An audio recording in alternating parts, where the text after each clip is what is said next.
Welcome to Digital to Foot Traffic. I am Kevin Shi. And I am Scott Jensen. We are digital marketers with massive experience in running brick and mortar stores. Join us each episode as we explore the latest digital marketing trends and uncover strategies from the best in the industry. Hello, welcome to another episode of Digital to Foot Traffic. I'm your host, Kevin Shi. And I'm Scott Jensen. And today we have a special guest. Scott, do you want to introduce your friend? Yeah, so I've invited for us today Gabe Thayn. Gabe will give a little bit of background about himself, but I've known Gabe for a number of years now and is the most forward-thinking guy in paid search that I know. A lot of people do paid search just, hey, this is kind of a hobby or something they've done without putting a lot of thought and effort into it.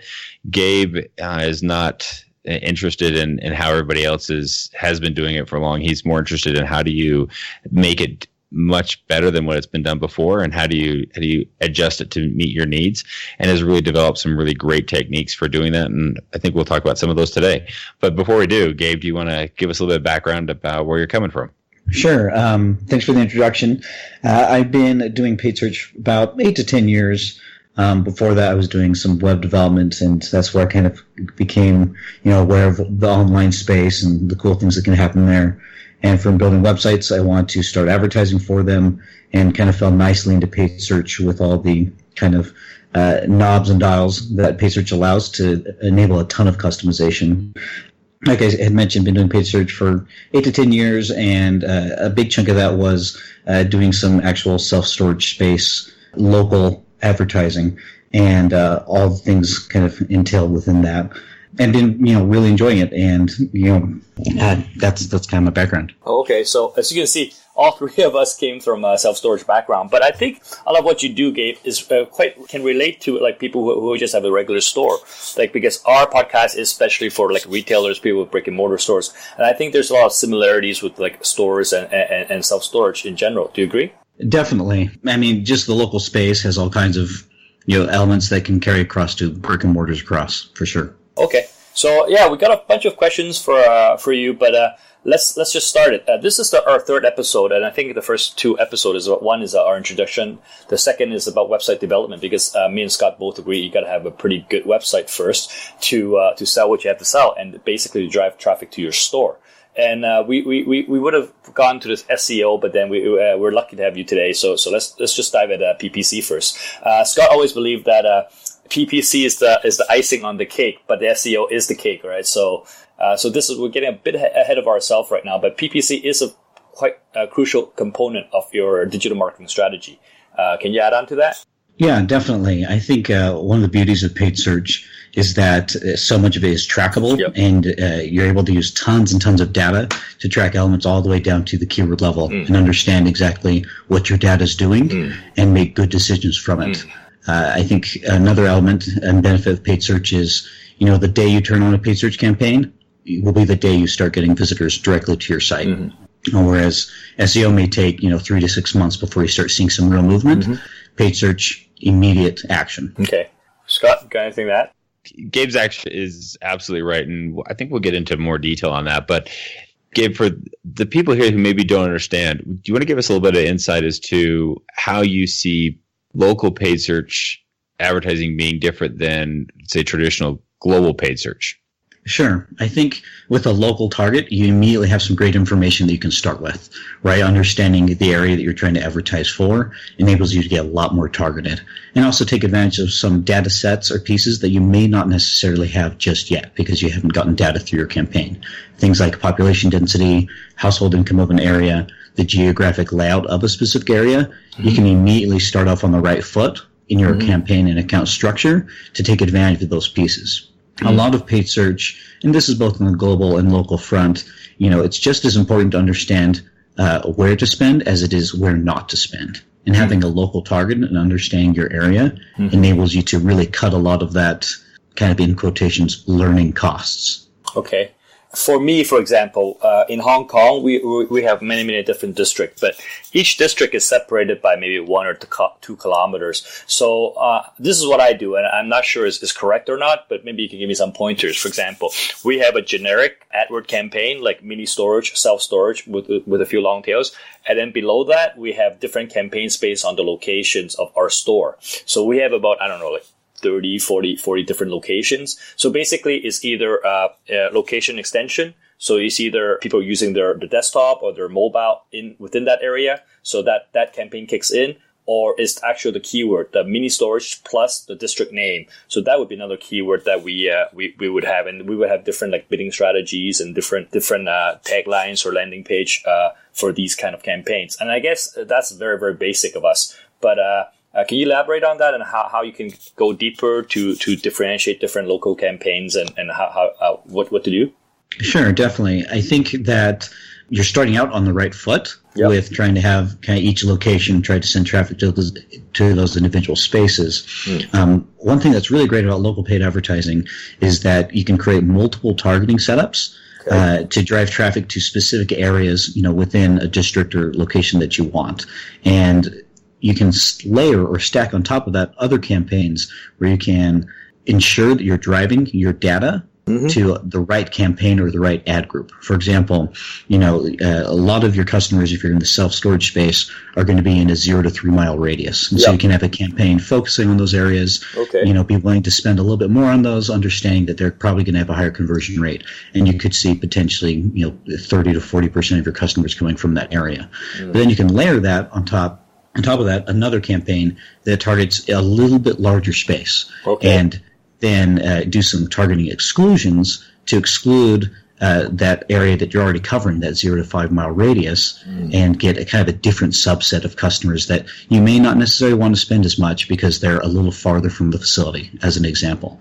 And that's one kind of small example of how you can use your targeting and sometimes keywords to steer your data or your traffic into appropriate elements within your campaign so you can see different data sets and gain different learnings. Oh, so you mean like if they're within this radius, I would pay more, but if they're outside of that radius, I would still pay, but pay less because we expect the conversion rate to be less or something like that, right?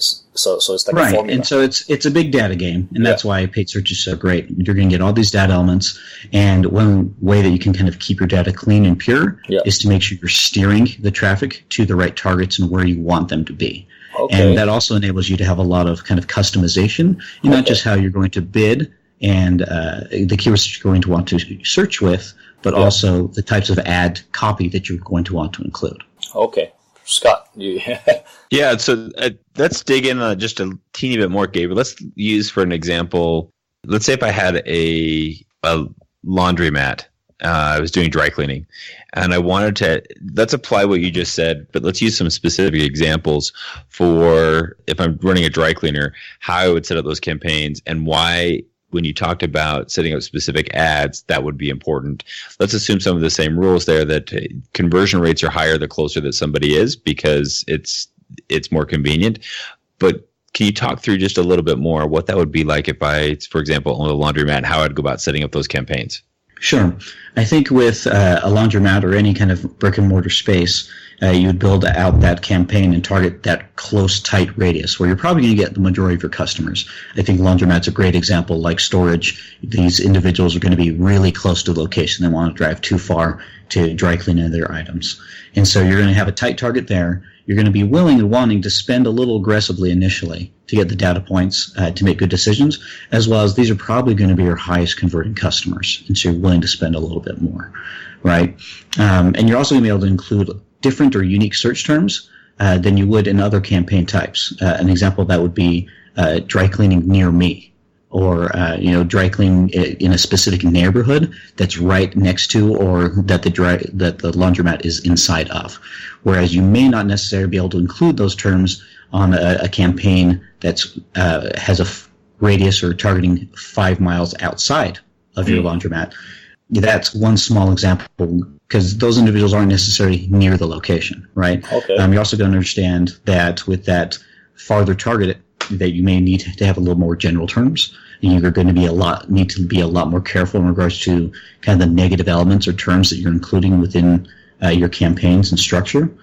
To make sure you're only pulling in the right type of customers.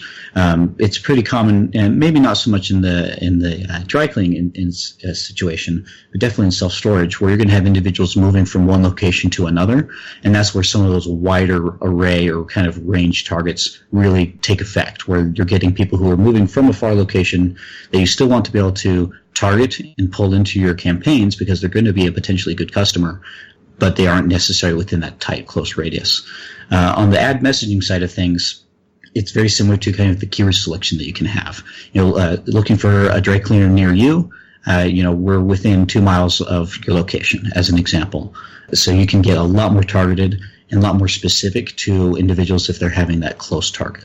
And even drop in some actual local neighborhood names, or, there's some instances where people just know where elements or things are within that district or within that city, right? And so, dry cleaner near the Luxmax theater, as an example. I see.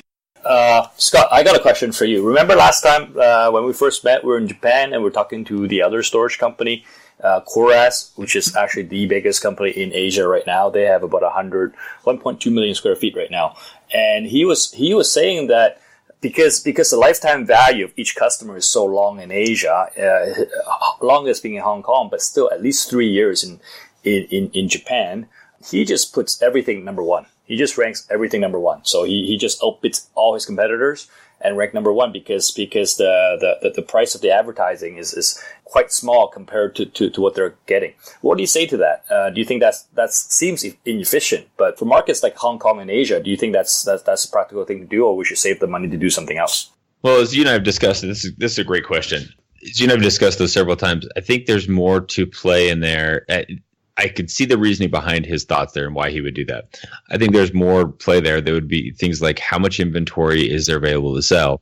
If he's at 95% occupancy with a 7% churn and he's getting that 7% anyway with people just walking in the door, doesn't make a lot of sense. Yeah. But if it's, for example, a lease-up property, and he has a bank note on that he's got to reach a certain occupancy level at a certain date, then maybe he's willing to spend a little bit more to get there. The other side of that is what you mentioned was depending on the cost, and if it's pretty low already, and he's looking and he really knows what the lifetime value of his customer is. If you go to business school, they'll be teaching. You often hear, "Hey, you should be spending anywhere from 5 to 25%, depending on the industry, of the cost of goods sold for your cost per acquisition." Right. In this case, even if he's spending $200 or $300, but he's got a lifetime value of somebody who's say $6,000, then he's well within those bounds of those ranges, right? Yep. Anything you want to add about that, Gabe? Do you have customers that just like to bid number one for everything? Definitely. And I've actually had some experience where I've had to, that was some of what the competition was doing, right? Okay. And I mean, to Scott's point, understanding the business and, the occupancy levels, that goes into account is exactly, are you just lighting money on fire? And that's the last thing we want to be doing. I think that there's always opportunities to gain smart wins within your structure and how you're bidding. You may be getting a 300 CPA because you're being super aggressive and getting a lot of your target. But if you can drop that down to a 200 CPA and still maintain a high impression share or kind of market share of the traffic, then that's a great win. Okay. For us, I guess for even smaller retailers and all that, I think for pay search, number one thing to do is how to measure, how to track. And a lot of people don't know how to track. I mean, I'm not perfect, but I've tackled this problem for a long time. Usually they're saying, "Oh, you guys are not like a e-commerce store." And I had this problem. I was telling Scott, if people press on the telephone button, that's considered tracking. If they see your address page, that's considered tracking. What do you say to that? I mean, it took us a long time. I mean, last 3 years before I met Scott, we don't even have online rental. Then we have online rental, but only 15% of the people are renting online. So that wasn't really accurate. What do you say to like a mom and pop shop with like 2 or 3 stores? How would they do tracking that measures the effectiveness of the pay search? Definitely. So there's 3 different levels and things that you're going to want to track at, right? It sounds like you've hit it on the head with the kind of online rentals or conversion space. And that's pretty accurate and easy because you're just placing a pixel on a thank you page. What becomes more difficult is your phone call tracking elements. And then even harder from there is your walk-in elements, right? Individuals seeing ads and then walking in. That's the hardest. On the phone side of things, that's definitely the hardest. But I think that Google has done a few things recently that can help us out. And I'll hit on that after I hit on the phone piece. Okay. Right now, there's a lot of really good phone kind of services or tools out there that will enable you to do actual phone number swapping on your site, and then have a pool of phone numbers. Even if it's a smaller mom and pop shop, that's not going to get a huge influx of calls. You can have 2 or 3 phone numbers that a call service is going to actually rotate and swap for you, so that each visitor gets a different phone number. And those phone numbers can then be tied down to the keyword level, depending on the tool and things that you're using. And you can see what calls are driving, or what keywords are driving what calls. And from there, it becomes a lot of conversations with the facility manager as to the quality of the calls that they're getting, what they're seeing. And more often than not, a lot of these tools will actually give you the phone numbers that these individuals are calling in, names of customers, and exactly the times that those things are happening. And I've seen a lot of success from that, where I'm talking with my manager saying, I'm showing 47 calls came this week. I listened to all the calls, and some of them sounded like great sales opportunities. How did Barbara turn out? And it's like, well, Barbara's actually one of our customers, and she used this phone number to dial in. We're able to track that all the way down to the keyword and say, this was a true phone call conversion that came from paid search. This is the keyword that drove it, and this is a great keyword. Let's continue to push it harder and focus more. And so we've done a lot of work in leaps and bounds in regards to the phone tracking piece. What's great about kind of the storage space, and I assume that this would even be a little stronger in the Hong Kong area, is the mobile device, right? The mobile is going to be a big piece. It's going to be driving the majority of your traffic. If it's not, at least half, it's definitely closer to your 65, 70% is some of what I've been seeing, right? And so the phone calls become more and more important.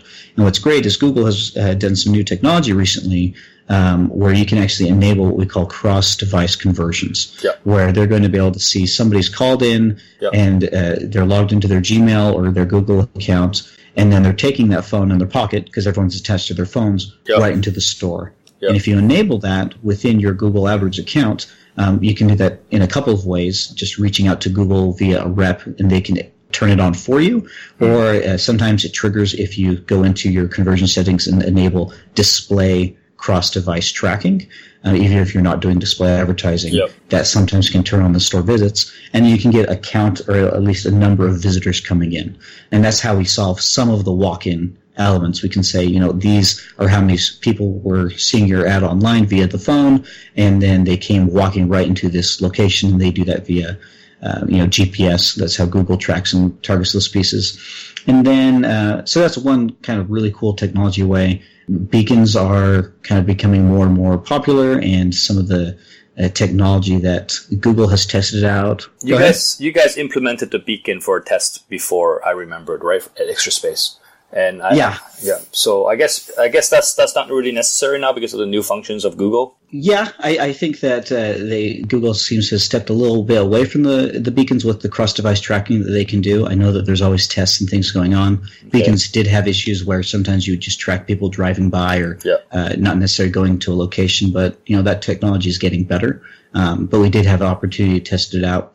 But I think this kind of cross-device store visits element is really something that we're seeing, where we're sending, a couple hundred of our clicks are actually walking in to the actual physical locations. And that's a great insight that we haven't really had before. Okay. Scott, you got any questions? Yeah, Gabe, along those lines. So if we're now able to track online conversions, phone conversions, and walk-in conversions, we know that those originate from different sources in different ways. So what I mean by that is typically online conversions are greater on desktop than they are on mobile, and mobile generate more phone calls and therefore more phone conversions. Knowing that, how do you bid mobile differently than desktop? Can you? Definitely, right? And so there's lots of control that we can have over exactly how much we're willing to bid or how aggressive we're willing to be on the mobile or desktop front. I think that how you approach that is going to have a lot to do with the type of conversions that you're pulling in. And I mean, you described it perfectly, where desktop is going to drive a lot of online elements, mobile is going to drive a lot of phone calls. I have an instance right now where I have a customer that their website experience isn't super great on the mobile front, and they're getting lots of calls, but it's not necessarily turning into the conversions and things that they're looking for. They're getting, or it's more online conversions are coming in for them. And so we're actually able to, via Google AdWords, to bid down mobile and push desktop a little more aggressively, is one way that we're kind of... Say that one more time? Sorry, because their mobile site is not that good, that's why it's not converting, that's why you're pushing the bid down? Right, and so we're bidding mobile down a little bit because desktop is doing really good. And we're talking about ways to optimize that mobile landing page experience. And so that's one of the elements and things that we can control. What's also interesting is that mobile and desktop are vastly different in regards to their times of popularity, right? So the weekends tend to be a little hotter on the mobile front, and so those are good times to bid up on mobile and spend a little bit more, whereas, kind of midweek, that's not necessarily that popular on the mobile device. You also see a spike in mobile traffic during lunchtime, when people are actually able to kind of step away from the office, or go out to lunch, and then they have a moment to make a phone call. And so there's a good opportunity to bid up on the mobile device at those times. A lot of times also comes into understanding on the mobile front what types of calls you're getting. If you're getting service calls or sales calls, you can turn off and on things like call extensions or increase or decrease your bids to make sure that you're only driving the calls that matter or make sense. There's nothing worse than spending money on a phone call that ends up to have somebody moving out of your storage facility. Scott taught me a long time ago to check the time of the day and the device of the day for maximized conversion and bid up at those times. For example, for us in Hong Kong, anytime after a long weekend, the following workday, conversion peaks. I guess people just like to use office time to do their personal stuff. That's why after a long weekend it peaks. So every time on a Tuesday or whatever after a long weekend, we would bid up our bidding, because those calls usually leads to conversions. Do you think that's a good methodology to follow? Like whenever your conversion leads the highest at that via that device, that's when you bid it up the most? 100%. Okay. And I think Scott hits it perfectly, and that's some of what I had just described as well. I mean, you should be looking at day of week, day of month, hour of day, and tweaking and adjusting all of those elements. And you also have to make sure that you're understanding your business. A lot of the times, like I had mentioned, with a local shop, they can't answer the phone past 6 p.m. Why would you try to drive a bunch of calls past 6 p.m. as an example? And if you have facility managers or, store owners who are stepping out for lunch and not going to be answering the phone, unfortunately, you may have to kind of tone it down during lunch times, even though that may be some peak call times, right? And so it's really understanding your local business and, what kind of tools you have at your disposal. Okay. Scott, you want anything to add? No, Gabe sets a good point. The other thing I would do is maybe, and I think we've done this in the past, is move lunch breaks back an hour. For employees instead of letting them go then. Right, stagger lunch for employees. But there are some APIs right now that's pretty good, because, for example, for our business, and I guess for a lot of retails, is the weather. I mean, nobody's going to come visit your store if there's going to be a typhoon or a hurricane coming soon, right? Even if it rains severely, they're just going to cancel, right? And also, if you don't have that inventory for us, like our sizes, so there are APIs that matches the inventory level of your situation. If they're looking for 5x5 and you don't have any, hey, just put it down or even turn it off, right? Or if a storm is coming, they're not going to convert anyways, right? So maybe just turn it off. Do you work with like these APIs that's relevant to their business for like paid search campaign? Or can you give us some examples? Definitely. I think that just like making sure you're only advertising during peak or when your office actually can be used, etc. Makes sense. Weather's the exact same thing, right? If you see a hurricane or instance coming, take advantage of the data that's available. Like you mentioned, there are APIs that you can actually tie into. Sometimes you have to build an Excel tool that can feed directly into the engine, or if you're using a Bitmob tool, you can take advantage of some of the functionality that they have to connect to other APIs and turn things off and on. I do think that if you're going to turn things off for a typhoon or if some natural disaster comes about, make sure that you do it in such a way that you can quickly turn it back on as soon as the disaster ends. Because in the facility, in the storage space, disaster, as terrible as it is, sometimes leads to some great opportunities. Yeah, exactly. Scott, you got anything to add? Questions? No, I think that while we talk a lot about storage in this case, I think it applies in a bunch of different areas, whether you own a pet store or a retail shop or you're a car mechanic. There's a lot of these things that are pretty easy to go out and do. And if it's beyond maybe your capabilities, these are the questions you should be asking your agency or person that's running this for you, is to keep this stuff in mind, because it's really not that difficult to go out and do with somebody who is relatively competent at what they're doing there. I guess that would lead into the next question I have for you, Gabe, is what are the biggest mistakes you see people making with paid search bidding on a local level? Sure. I think that people don't take advantage of the targeting appropriately, as well as understanding their location and their business. Kind of some of the elements I mentioned, where if you're understanding the demographics in your area based on, the population or their household income, etc., you may be starting too aggressively oftentimes, where they'll start with these broad, large targets and have these overly broad terms and bid really aggressive and just be burning tons of kind of that learning money, right?